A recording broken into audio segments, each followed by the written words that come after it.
السلام علیکم ورحمۃ اللہ وبرکاتہ۔ الحمد للہ رب العالمین والصلاة والسلام علی اشرف الانبیاء والمرسلین نبینا محمد وعلی آلہ واصحابہ اجمعین، اما بعد۔ اعوذ باللہ من الشیطان الرجیم من حمزہ ونفخہ ونفثہ۔ سأل سائل بعذاب واقع للکافرین لیس له دافع من اللہ ذی المعارج الی آخر السورہ۔ معزز حضرات و خواتین، آج کی نماز فجر میں 29ویں پارے کی سورہ معارج کی تلاوت ہوئی ہے، جو کہ سورہ نمبر 70 ہے۔ 29واں پارہ ہمارے پاس بہت پڑھایا بھی جاتا ہے اور ماشاءاللہ یاد بھی کرایا جاتا ہے۔ تو اسے 29ویں پارے میں ایک سورت ہے، سورۃ المعارج۔ معارج کا کیا مطلب ہے؟ تو اس کی تفسیر کرتے ہوئے عبداللہ ابن عباس رضی اللہ عنہ کہتے ہیں، من اللہ ذی المعارج کا مطلب ذو الدرجات العالیہ، یعنی بلند مقام و مرتبے کے۔ ہندوستان میں ہم دیکھتے ہیں کبھی لوگ ترجمہ کرتے ہیں تو ایسا کرتے ہیں سیڑھیوں والے اللہ کی طرف سے۔ یہاں بھی محمد جوناگڑھی رحمہ اللہ نے یہی ترجمہ کیا ہے کہ اس اللہ کی طرف سے جو سیڑھیوں والا ہے۔ ابن عثیمین رحمہ اللہ کہتے ہیں کہ معارج کہہ کر اللہ تعالیٰ کے صفت علو، یعنی اللہ تعالیٰ اوپر ہے، عرش پر مستوی ہے، یہ بتایا جا رہا ہے۔ ہمارے معاشرے میں عقیدے کی بڑی خرابیاں ہیں۔ اس میں خرابی یہ ہے کہ لوگ کہتے ہیں کہ اللہ تعالیٰ ہر جگہ ہے۔ ایک جگہ ایک اسکول میں ہم نے دیکھا بچوں کو عقیدہ کتاب پڑھائی جا رہی ہے، اس میں سب سے پہلا سوال یہ ہے کہ اللہ کہاں ہے؟ تو لکھا ہوا ہے اللہ ہر جگہ موجود ہے۔ نعوذ باللہ من ذالک، تعالی اللہ عما یقولون علوا کبیرا۔ بڑے بڑے علماء بھی بولتے ہیں جو منہج سلف سے ہٹے ہوئے ہوتے ہیں، اللہ ہر جگہ ہے، میں اللہ کو حاضر و ناظر جان کر بولتا ہوں۔ تو اس طرح کی عبارتیں نہیں کہنا چاہیے۔ تو آئیے سورۃ المعارج میں کیا اہم باتیں ہیں وہ آپ کے سامنے بتاتے ہیں۔ اس سورت کے شروع میں اللہ تبارک و تعالیٰ نے ایک ذکر کیا ہے کہ کفار مکہ اللہ کے نبی صلی اللہ علیہ وسلم سے عذاب کے بارے میں جلدی مچاتے ہیں۔ بات یہ ہے کہ جن کو اللہ کا ڈر نہیں ہے، آخرت کی ہولناکیوں کا علم نہیں ہے، وہ لوگ آخرت کا مذاق اڑاتے ہیں، جہنم کا مذاق اڑاتے ہیں، دوزخ کی ہولناکیوں کو جو ہے وہ لائٹ لے لیتے ہیں، وہ لوگ ایسا کرتے ہیں۔ تو قرآن میں کئی جگہ یہ بات ذکر کی گئی ہے، وَيَسْتَعْجِلُونَكَ بِالْعَذَابِ۔ یہ قرآن میں سورہ رعد میں بھی ہے اور سورہ عنکبوت میں 2 جگہ ہے، 21ویں پارے میں، اور یہاں بھی ہے سأل سائل بعذاب واقع۔ ایک سوال کرنے والا نے سوال کیا عذاب کے بارے میں کافروں کے لیے جو ٹالا جانے والا نہیں ہے۔ یہاں سائل سے کون مراد ہے؟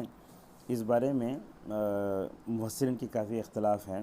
کہتے ہیں کہ نضر ابن حارث تھا یا ابو جہل تھا، جس نے کہا تھا اے محمد اگر تو سچ ہے تو آسمان سے نعوذ باللہ پتھر کی بارش برسا کے بتا، اللہم ان کان ھذا هو الحق من عندک فامطر علینا حجارۃ من السماء وائتنا بعذاب علیم۔ اور قوموں کو بھی دیکھتے ہیں کہ وہ جب نبی پر ایمان نہیں لاتی، آخرت پر ایمان نہیں لاتی، تو بولتے فاسقط علینا کسف من السماء، آسمان سے ٹکڑا گرا کے بتا۔ اللہ اکبر۔ عذاب کو جھیلنے کی طاقت نہیں ہے، عذاب ہے تو اس کا مقابلہ کرنے کی طاقت نہیں ہے، ٹالنے کی طاقت نہیں ہے، تو کیسے انسان سوال کرتا ہے؟ تو اس آیت سے معلوم یہ ہوتا ہے کہ ہمیں عذاب سے ڈرنا چاہیے، عذاب کی طرف لے جانے والے راستوں سے بھی بچ کر رہنا چاہیے۔ کیوں؟ اس لیے کہ عذاب کو جھیلنے کی جب ہمارے پاس طاقت نہیں ہے تو گناہوں پر غلط قسم کی جرأت پیدا بھی نہیں ہونا چاہیے۔ تو شوکانی رحمہ اللہ کہتے ہیں کہ سائل سے مراد 2 بھی ہو سکتے ہیں، لیکن جو بھی آخرت کا مذاق اڑاتا ہے عذابات دیکھ لیں گے۔ آج بھی ہم دیکھتے ہیں مسلمانوں میں، نوجوانوں میں بھی خبر میں عذاب ہوتا بولے تو لوگ بولتے ہیں اللہ اکبر، بولتے ہوئے رونگٹے کھڑے ہو جا رہے ہیں۔ دیکھ لیں گے صبح، اچھا دیکھ لیں گے مطلب یہ تو کافرانہ سوچ ہے نا، یہ آپ ڈرتے نہیں اللہ تعالیٰ سے، اللہ تعالیٰ کا ڈرنا آپ کے اندر نہیں ہے۔ اگر وہاں چلے جائیں گے تو عذاب میں مبتلا ہوں گے، کیسے اپنے آپ کو بچا پائیں گے؟ ذرا سوچئے۔ تعرج الملائکہ، تو جس دن جس کی طرف فرشتے اور روح چڑھتے ہیں، ایک ایسے دن میں جس کی مقدار 50,000 سال ہے۔ وہاں سورہ سجدہ میں 50,000 سال کا ذکر ہے، الف سنۃ مما تعدون، یہاں 50,000 سال ہے۔ تو اس کی وضاحت کرتے ہوئے حضرت عبداللہ ابن عباس رضی اللہ عنہما فرماتے ہیں کہ قیامت کی ہولناکیاں الگ الگ ہوں گی، جس کی طرف یہاں اشارہ کیا گیا ہے۔ اگرچہ کچھ اقوال دوسرے بھی ہیں، ہم یہاں اس کو چھوڑ دیتے ہیں۔ فصبر صبرا جمیلا، آپ صبر کیجئے۔ یاد رکھیے مکی صورتوں میں توحید کے بعد سب سے بڑھ کر جس چیز پر زور دیا گیا وہ ہے اخلاق۔ دوسری وحی میں خود کہا وَلِرَبِّكَ فَاصْبِرْ، یہ صبر بڑی اہم چیز ہے۔ ہندوستان میں رہتے ہوئے میں بھی ہم اقلیت میں ہیں، یہ صبر کریں اور یاد رکھیں یہ صبر مجبوری نہیں ہے۔ بعض لوگ کہتے ہیں صبر مجبوری ہے، صبر مجبوری ہے، صبر عبادت ہے۔ اور جب صبر آیا تو بنی اسرائیل اس وجہ سے ماشاءاللہ قیادت و سیادت کے بھی مستحق ہو گئے۔ اللہ نے کہا وَجَعَلْنَا مِنْهُمْ أَئِمَّةً يَهْدُونَ بِأَمْرِنَا لَمَّا صَبَرُوا وَكَانُوا بِآيَاتِنَا يُوقِنُونَ۔ ابن تیمیہ ابن القیم رحمہ اللہ نے کہا تُنَالُ الْإِمَامَةُ فِي الدِّينِ بِالصَّبْرِ وَالْيَقِينِ، کہا کہ صبر و یقین سے ہی امامت و قیادت سیادت پائی جا سکتی ہے، لہذا صبر کا دامن نہ چھوڑیں۔ بلکہ ہر نبی نے صبر کیا، وَلَقَدْ كُذِّبَتْ رُسُلٌ مِّن قَبْلِكَ فَصَبَرُوا عَلَىٰ مَا كُذِّبُوا وَأُوذُوا حَتَّىٰ أَتَاهُمْ نَصْرُنَا، اور صبر وَلَنَصْبِرَنَّ عَلَىٰ مَا آذَيْتُمُونَا، اور یہ صبر بڑی اہم چیز ہے۔ صبر دیکھنے میں کڑوے گھونٹ لگتے ہیں مگر اس کا انجام بڑا اچھا ہے۔ اس لیے حضرت عمر فاروق رضی اللہ عنہ نے کہا وجدنا خیر عیشنا بالصبر، کہ ہم نے لذت والی، چاشنی والی، حلاوت والی اور بہترین مزیدار زندگی پائی تو صبر میں ہے، لہذا صبر ہمیں ہمیشہ کرنا چاہیے۔ صبر جمیل کیا ہے اس کے بارے میں حسن بصری رحمہ اللہ نے کہا، بڑی اچھی بات کہا الصبر الجمیل لا شکوہ معہ، صبر جمیل ایسا ہوتا ہے بندہ جس کے ساتھ ذرہ برابر شکایت نہیں کرتا، اور یہ صبر جمیل ملا ماشاءاللہ نبیوں کو۔ حضرت یعقوب علیہ السلام دیکھو، جب حضرت یوسف گم جاتے تو کہتے ہیں فصبر جمیل، اور کہتے ہیں اشکو بثی و حزنی الی اللہ، تو انبیاء علیہ والسلام بھی صبر جمیل کرتے تھے۔ آپ سے بھی کہا جا رہا ہے آپ شکوہ نہ کریں، صبر کرتے رہیں، لہذا ہم سب کو بھی۔ ہمارے پاس ہوتا کیا ہے اگر کوئی مر جاتے تو ہم بولتے اللہ تعالیٰ پسماندگان کو سب جنت عطا فرمائے، یہ عام وقت میں بھی ہونا چاہیے۔ اس کے بعد کہا انہم یرونہ بعیدا ونراہ قریبا، بے شک وہ اس کو دور دیکھتے ہیں ہم قریب دیکھتے ہیں۔ حقیقت یہی ہے، یہ کافر اور مومن کی سوچ میں فرق ہونا چاہیے کہ مومن کیا کرتا ہے آخرت کو قریب دیکھتا ہے، اور آخرت کو دنیا سے قریب اس لیے لا کر بتایا گیا کہ آخرت دنیا کا جوڑا ہے، تو ہم اسے قریب سمجھتے ہیں، بلکہ ہم مالک یوم الدین کہہ کر آخرت کی تجدید کرتے ہیں، اللہم بسمک اموت کہہ کر آخرت پر ایمان لاتے ہیں، الحمدللہ الذی احیانا بعدما اماتنا کہہ کر بھی ہم کیا کرتے ہیں، اللہ تبارک و تعالیٰ نے آخرت پر جو ایمان رکھا ہے اس کی ماشاءاللہ اس کی تجدید کرتے رہتے ہیں۔ اور جب بسمک ربی وضج اس دعا میں آیا برائے ابن عازب کی، اللہ تعالیٰ کی نبی صلی اللہ علیہ وسلم نے دعا سکھائی، اے اللہ اگر میں زندگی میں خیر ہے تو روح واپس کر، اگر خیر نہ ہو تو اپنے پاس روک لے۔ تو اس طریقے سے آخرت کبھی بھولنا نہیں چاہیے۔ یوم تکون السماء کالمہل، آخرت کے کچھ مراحل کا ذکر کیا جا رہا ہے کہ جس دن آسمان مثل تیل کی تلچھٹ کی طرح ہو جائے گا، پہاڑ مثل رنگین کے ہو جائیں گے۔ علامہ شوکانی کہتے ہیں کہ پہاڑوں کے تعلق سے اللہ تبارک و تعالیٰ نے کئی باتیں بتائیں اور یہ ہوگا قیامت میں۔ ایک جگہ کہا کالعہن المنفوش، یہاں کہا کالعہن کہا، اور ایک جگہ کہا وَإِذَا الْجِبَالُ سُيِّرَتْ، پہاڑوں کو چلایا جائے گا، کہیں کہا وَيَسْأَلُونَكَ عَنِ الْجِبَالِ فَقُلْ يَنسِفُهَا رَبِّي نَسْفًا۔ تو اس طریقے سے پہاڑوں کی الگ الگ کیفیتیں ہو جائیں گی، حالانکہ پہاڑ ٹھوس ہے، جماد ہے، اس کے باوجود بھی جو ہے ویسا ہو جائے گا۔ تو اس طریقے سے قیامت کے دن یا قریب میں ساری چیزیں تباہ و برباد ہو جائیں گی، اس میں پہاڑ بھی ہیں۔ وَلَا يَسْأَلُ حَمِيمٌ حَمِيمًا، اور کوئی گرم جوش دوست اپنے گرم جوش دوست سے جو ہے پوچھے گا بھی نہیں۔ جماعت صوبہ میں مولانا عبدالصمد صاحب عمری میرے اساتذہ میں جو باحیات ہیں اس میں سے وہ بھی ہیں، اللہ تعالیٰ ان کو صحت دے، ہمت دے، حوصلہ دے، ان کی خدمت کو قبول فرمائے، اور ان کو جو ہے اللہ تبارک تعالیٰ ان کا ساتھ ہمارے اوپر تاثیر باقی رکھے۔ ماشاءاللہ اصلاح کا بڑا بہترین جذبہ، جب بھی دیکھتے ہیں ماشاءاللہ اصلاح ضرور کرتے ہیں۔ تو انہوں نے یہ آیتیں ہمیں پڑھائی تھی، وہی ترجمہ یاد آتا ہے، کوئی گرم جوش دوست دوسرے گرم جوش سے نہیں پوچھے گا۔ اصل میں کیا ہے، قیامت کے دن دوستی کام نہیں آئے گی، کچھ دوستی کام آئے گی، جیسا کہ اللہ تبارک تعالیٰ کہتا ہے یا لیت بینی و بینک بعد المشرقین ویوم یعض الظالم علی یدیہ، ایسا کرے گا۔ اچھا، علامہ ابن کثیر کہتے ہیں کہ قیامت کے دن اگر کوئی دوستی کام آ گئے تو متقیوں کی کام آ گئی۔ اللہ نے فرمایا الاخلاء یومئذ بعضهم لبعض عدو الا المتقین، کہا کہ ہر جو دوستی ہوگی وہ دشمنی میں بدل جائے گی سوائے جو ہے متقی لوگوں کے۔ تو لہذا سمجھ میں آتا ہے کہ دوستی کے مقاصد کو ہمیں جاننا چاہیے۔ اگر ہم کھانے پینے میں، بیڑی سلگانے میں، پان پراگ کھانے میں، فلمیں دیکھنے میں، اگر یہ دوستی اگر رہی تو دوستی کام نہیں آتی، بلکہ اللہ کے نبی صلی اللہ علیہ وسلم نے حدیث میں تو بتایا کہ قیامت کے دن اچھا دوست اپنے دوست کے بارے میں اللہ سے بحث کرے گا، وہ جا کے جہنم سے نکل کر بھی لے کر آئے گا۔ اسی لیے فما تنفعهم شفاعۃ الشافعین کی تفسیر میں حسن بصری رحمہ اللہ ایک بات یہ کہتے ہیں کہ اچھے دوست زیادہ پیدا کرو تاکہ قیامت میں کام آئیں۔ اسی لیے عرب وغیرہ میں ہم دیکھتے ہیں جب بھی دوستی کی بات ہوتی تو بولتے یہ دوستی قیامت کے دن نجات کا ذریعہ بن جائے تو ماشاءاللہ بہت اچھا ہے، تو کوئی دوست کام نہیں آئے گا۔ اور انسان اس دن اپنے آپ کو بچانے کے لیے سب سے پہلے کیا کرے گا؟ اپنے بیٹوں کو دے گا، اپنی بیوی کو دے گا، بھائی کو دے گا، خاندان دے گا، ساروں کو بھی دے دے۔ اللہ نے تو سورہ آل عمران میں کہا وَلَن يَقْبَلَ مِنْ أَحَدِهِمْ مِلْءُ الْأَرْضِ ذَهَبًا، زمین بھر کے سونا بھی خرچ کرو، اللہ تعالیٰ ہرگز قبول نہیں کرے گا۔ تو اس کے بعد اللہ نے جہنم کے بارے میں کہا کہ وہ کیسے پکارے گی۔ اس کے بعد اس صورت میں مومنین کے صفات کا ذکر ہے، یعنی ایسا بول سکتے ہیں مومن کا قرآنی تصور، مومن کی مومن کیسے ہونا چاہیے، یہ قرآن میں کئی جگہ ہے، سورۃ الفرقان کے آخری میں بھی ہے، یہاں بھی ہے۔ بعض علماء کہتے ہیں کہ مومن کی صفات ہیں، بعض کہتے ہیں کہ جنتیوں کے اوصاف ہیں، سب یہی ہیں۔ اللہ نے سب سے پہلے اس میں کہا ان الانسان خلق ہلوعا، انسان ایسا ہے بہت جلدی گھبرا جاتا ہے۔ وَإِذَا مَسَّهُ الشَّرُّ جَزُوعًا، جب اسے مصیبت پہنچتی ہے تو ہڑبڑا اٹھتا ہے، جب راحت ملتی ہے تو بخل کرنے لگتا ہے۔ یہی حال ہمارا بھی ہے سوائے نمازیوں کے۔ یہاں دیکھیے یہ جنتیوں کے یا مومن کے اوصاف کے آغاز میں بھی نماز کا ذکر اور اختتام میں بھی نماز کا ذکر۔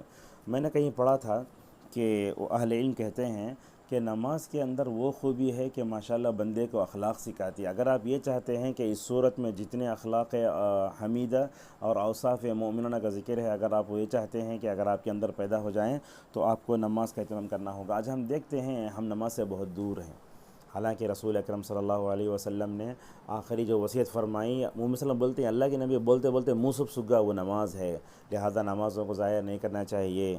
اور آج کل ہم دیکھتے ہیں شادی میں میت میں لوگ نماز نہیں پڑھتے، دفن کر کو بریانی کھا لے کے سوتا، اور شادی جب ہوتی ہے دلہا دلہن خود خاندان والے نماز نہیں پڑھتے۔ اللہ تعالیٰ میرے والد مرحوم کو جزائے خیر دے، ان کی کروٹ جو ہے مغفرت فرمائے۔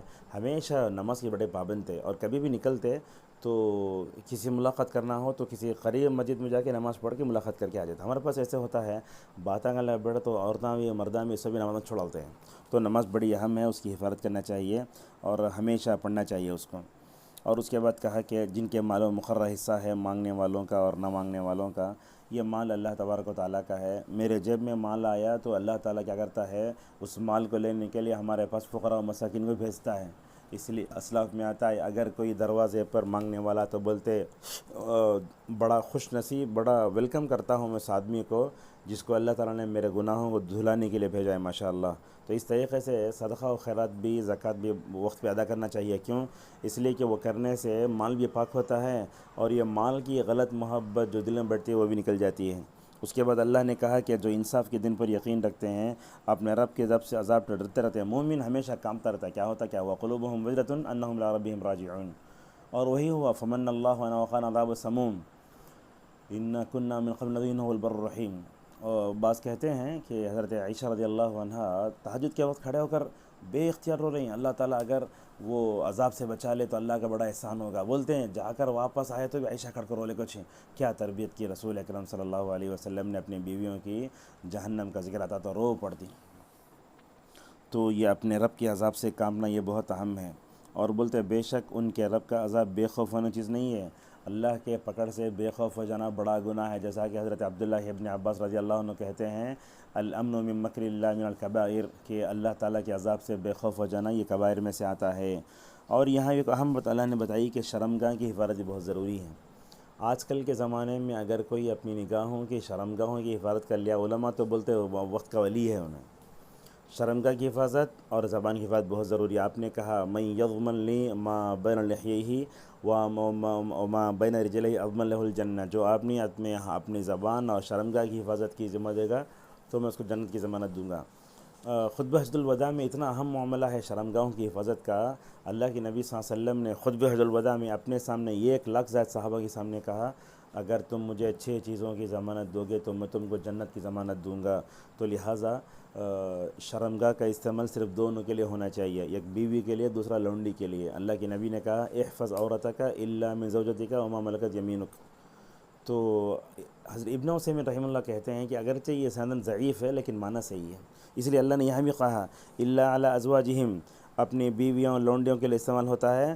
فإنہم غیر ملومین، اگر وہ اپنی بیوی اور لونڈی کے لیے کرتا ہے تو ملامت نہیں کیے جائیں گے. فمن ابتغى وراء ذلک، یہ نکاح کے اور لونڈی کے علاوہ دو بھی آدمی دوسرا راستہ ڈھونڈے گا وہ اس کے لیے حرام ہے. تو تسکین اللہ تبارک و تعالیٰ نے حلال میں رکھی ہے، حرام میں نہیں رکھی ہے. جو لوگ مشجنی کرتے ہیں، منی نکالتے ہیں، نعوذ باللہ، یہ سب بڑا گناہ ہے. تو اس طریقے سے آج کل کے زمانے میں انسان کے شہوات کو بھڑکانے والے بہت چیزیں ہیں. اس ویڈیو میں خصوصاً نوجوان لڑکے لڑکیوں کے نام ہمارا پیغام ہے کہ وہ شادی سے پہلے اپنے شرمگاہوں کی حفاظت کریں. گانے دیکھنا اور جذبات کو بھڑکانے والی چیزیں دیکھنا، اس سے انسان کی مردان کی بڑا اثر پڑتا ہے. ہوتا یہ ہے کہ جب شادی کا مرحلہ آتا ہے تو انسان جو ہے اپنے آپ کو دور کرنے لگتا ہے. تو اس طریقے سے شرمگاہ کی حفاظت بہت ضروری ہے. اور جو لوگ شرمگاہ کی حفاظت کرتے ہیں ماشاءاللہ ایسے لوگ جو ہے عرش الہی کے سائے میں ہوں گے. جو لوگ اپنے شرمگاہوں کی حفاظت کرتے ہیں وہ اللہ تعالیٰ کی اطاعت کرنے والے، رسول اللہ کی اطاعت کرنے والے جنت میں جانے والے ہوں گے. اور جو لوگ شرمگاہوں کی حفاظت نہیں کرتے ان کے بارے میں تو رسول اکرم صلی اللہ علیہ وسلم نے فرمایا جو لوگ زنا کرتے ہیں اور اسی پر اڑے رہتے ہیں تو ہوتا کیا ہے، اللہ تعالیٰ ان کی دعاؤں کو رد کر دیتا ہے. اپنے بچوں میں، بچیوں میں اس طرح سے جو ہے اس تعلق سے بیداری پیدا کرنا بہت ضروری ہے. اگر یہ نہ ہو تو بیوی کو مطمئن کرنے کی طاقت سے بھی انسان نعوذ باللہ محروم ہو جاتا ہے. والذین هم لاماناتهم وعہدہم راعون، وہی ہیں جو اپنی امانتوں اور قول و قرار کا پاس و لحاظ رکھتے ہیں. امانت یہ دین کا ایک حصہ ہے. آپ نے کہا لا دین لمن لا امانت لہ، جس کے اندر امانت نہیں ہے وہ دیندار نہیں ہے. آج کل ہم دیکھتے ہیں امانت بولے تو پیسے نہیں، پیسے نہیں. قرطبی نے کہا رحمہ اللہ نے جو بھی چیز آپ کو دی ہے اس کی حفاظت کرنا آپ کی ذمہ داری ہے. اگر آپ اس کی حفاظت کرنے میں ناکام ہوتے تو خیانت کرنے والے ہیں. تو ایمان، یہ امانت داری بڑی اہم ہے. آپ نے تو کہا پل صراط کے دونوں طرف کھڑی ہو جائیں گی امانت داری، رشتہ داری. جو ان دونوں کو انجام دے گا اس کے لیے گزرنا بہت آسان ہے. جو امانت داری، رشتہ داری میں ناکام ہوگا اس کے لیے بڑا خطرناک ہے. لہٰذا اپنے اندر امانت پیدا کیجئے اور خیانت سے بچیے. کیوں؟ اس لیے کہ خیانت یہ جو ہے منافقین کی علامت ہے. آپ نے کہا وَإِذَا اؤْتُمِنَ خَانَ. تو آج کل ہم دیکھتے ہیں امانتیں بڑی خیانت ہوتی ہے. لوگ پیسہ لے لیتے ہیں، کچھ بھی چیز لیتے ہیں، واپس دیتے ہی نہیں ہیں. اور خصوصاً یہ جو کتابیں کسی سے لیتے ہیں آپ، مکمل طور پر واپس کرنا چاہیے. زہری رحمہ اللہ نے کہا وہ بھی غلول میں آتا ہے. جیسے مال غنیمت کو وقت سے پہلے اٹھا لیتے ہیں، اگر آپ کسی کتاب لے لیے آپ واپس کر دینا فوراً. لوگ واپس نہیں کرتے کتابیں. اس طرح پیسہ بھی. اور اس کے بعد کہا نمازوں کی حفاظت کرتے ہیں. یاد رکھیے نماز پڑھنا یہ اہم ہے، مگر نماز کو صحیح پڑھنا یہ بھی بہت اہم ہے. اور نماز کی حفاظت کا مطلب یہ ہے کہ آپ نماز پڑھیں تو اس کی حفاظت کریں. بعض لوگوں کو ہم دیکھتے ہیں نماز پڑھتے رہتے ہیں، غیبت کرتے رہتے ہیں، لوگوں کی عزت سے کھیلتے رہتے ہیں، کبائر کرتے، کوئی فائدہ نہیں ہے. پھٹی تھیلی میں نیکیاں بھرے جیسا ہی ہے. بہرحال نماز کی حفاظت کرنا چاہیے. یہاں صلاتہم آیا، وہاں مؤمنون صلواتہم آیا ہے. اور کہا ایسا کرنے سے ماشاءاللہ بندے جنت میں جائیں گے. اس کے بعد اللہ تعالیٰ نے کہا کافروں کیا ہو گیا ہے کہ وہ تیز تیز دوڑتے ہیں دائیں بائیں. کیا ان میں سے ہر ایک کو اس بات کی حرص ہے کہ وہ نعمتوں والی جنت میں داخل کیا جائے گا؟ جنت یہ میٹھے میٹھے جنت میں جانے کا نام نہیں. آپ نے تو کہا جنت تلواروں کے سائے میں ہوتی ہے. جنت کو پانے کے لیے کیا کرنا پڑتا ہے؟ پاپڑ بیلنا پڑتا ہے، لوہے کے چنے چبانا پڑتا ہے، اپنے نفس کو جو ہے مارنا پڑتا ہے، مطلب خواہشات پر چھری چلانا ہوتا ہے. تب چل کر بندہ اللہ تبارک و تعالیٰ کی جنت کا. اور یہ بات بھی یاد رکھیے ہم سب کوئی بھی آدمی اپنے عمل کے حساب سے جنت میں نہیں جائیں گے، بلکہ اللہ کے نبی سے پوچھا گیا آپ بھی تو کہا ہاں. تو مطلب یہ ہوا کہ اللہ تعالیٰ کی رحمت اور اس کا فضل جب تک شامل حال نہ ہو ہم جنت میں نہیں جا سکتے. صبح شام تین مرتبہ جنت مانگنے اور جہنم سے پناہ مانگنے کی ہمیں تاکید کی گئی ہے. اللہم انا اسألک الجنہ، یا اس طرح کی دعا بھی پڑھ سکتے ہیں. اس کے بعد اللہ نے کہا مشرق و مغرب کے رب کی اللہ تعالیٰ فرماتا ہے کہ قادر ہیں کہ ہم ان کو اٹھائیں دوبارہ اور ان کے عوض ان سے اچھے لوگ لے آئیں. اور کہا کہ ان کو چھوڑ دو یہاں تک کہ وہ اپنے ان دن سے جائیں جن کا وعدہ کیا جاتا ہے. تو لوگ قیامت کو ایک معمولی چیز سمجھ لیے ہیں، کھلواڑ کرتے دنیا میں. جن خبروں سے اٹھیں گے گویا وہ کسی جگہ تیز تیز جا رہے ہیں، ان کی آنکھیں جھکی ہوئی ہوں گی، ذلت چھا رہی ہوگی دنیا میں، کیا تو بھی جرم کرے تو انسان جو ہے ایسے ہو جاتا۔ اور چوروں کو بھی دیکھتے، پولیس والے لاتے تو سلیٹ رکھ لے کے اس سیر صورت پر رکھ لیتے یا تو کپڑا ڈال لیتے۔ اب کچھ بھی دنیا میں خود ہوا، والدین کے سامنے خود بچے کیسے رہتے، مدرسے میں ناظم نائب ناظم سامنے کیسے کھڑے ہوتے، باس کے سامنے کیسے کھڑے ہوتا کوئی بھی ایک کاریگر لیبر۔ تو دنیا میں اگر یہ حالت ہے جرم کر کے، تو اللہ تعالیٰ کے سامنے کیسے کھڑے ہونا ذرا تصور کیجئے۔ لہٰذا آخرت کی ہولناکی سے، اس کی رسوائی سے ہمیشہ پناہ مانگتے رہنا چاہیے۔ حضرت ابراہیم علیہ السلام دیکھو وَلَا تُخْزِنِي يَوْمَ يُبْعَثُونَ کہتے ہیں، اور وَلَا تُخْزِنَا يَوْمَ الْقِيَامَةِ کہتے ہیں اللہ تعالیٰ کے نیک بندے۔ اسی پر اپنے درس کو روکتے ہیں۔ کہنا یہ ہے کہ ہر صورت میں ماشاءاللہ سمندر ہے احکام و مسائل کا، نصیحتوں کا، ربانی تعلیمات کا۔ ہم ہر ایک سورہ میں ڈوب کر دیکھیں، اور اس صورت میں اللہ نے کیا بتایا ہے۔ اگر اب بری عادتوں سے بچنے کی بات ہے، بری عادتوں سے بچیں۔ اگر ان میں اچھی چیزوں کی عادت دی جا رہی ہے تو ماشاءاللہ ہم ان اچھی عادتوں کو پیدا کریں۔ آج کے درس کا خلاصہ یہ ہے کہ ہم سب کو یہ عقیدہ رکھنا چاہیے کہ اللہ تعالیٰ اوپر ہے۔ نبی صلی اللہ علیہ وسلم نے خطبہ حجۃ الوداع میں کہا اللہم اشہد۔ آسمان سے بارش ہوتی ہے، وہاں بھی یہ کہتے ہیں فیہ اثبات العلو للہ عز وجل۔ دوسری بات، ہمیں نمازوں کا اہتمام کرنا چاہیے۔ تیسرا یہ ہے کہ شرمگاہ کی حفاظت بھی کرنا چاہیے۔ بچپن سے بچوں کو ہی اس سے مکمل طور پر یہ کریں، اور شرمگاہ کو نقصان پہنچانے والے جتنے امور ہیں کھانے پینے کے تعلق سے یا مجزنی کے تعلق جو بھی چیزیں ہیں، اس بارے میں بھی بندے کو محتاط رہنا چاہیے۔ اللہ کے نبی صلی اللہ علیہ وسلم، اس حدیث پر اپنی باتوں کو ختم کرتا ہوں۔ آپ نے فرمایا سب سے زیادہ جنت میں لے جانے والی چیزیں کیا ہیں؟ آپ نے کہا تقوی اللہ و حسن الخلق، کہ اللہ کا تقوی اور اچھے اخلاق بندے کو جنت میں لے جاتے ہیں۔ اور کہا جہنم میں لے جانے کے اسباب میں سب سے بڑا سبب کیا ہے؟ تو آپ نے فرمایا انسان کی زبان اور اس کی شرمگاہ۔ اگر یہ دونوں صحیح، بندے کی دنیا برزخ آخرت صحیح۔ اگر یہ دونوں جو ہے ناکام ہو گئے نعوذ باللہ، اس اعتبار سے ہم دیکھتے ہیں کہ بندہ جو ہے غارت ہو جاتا ہے۔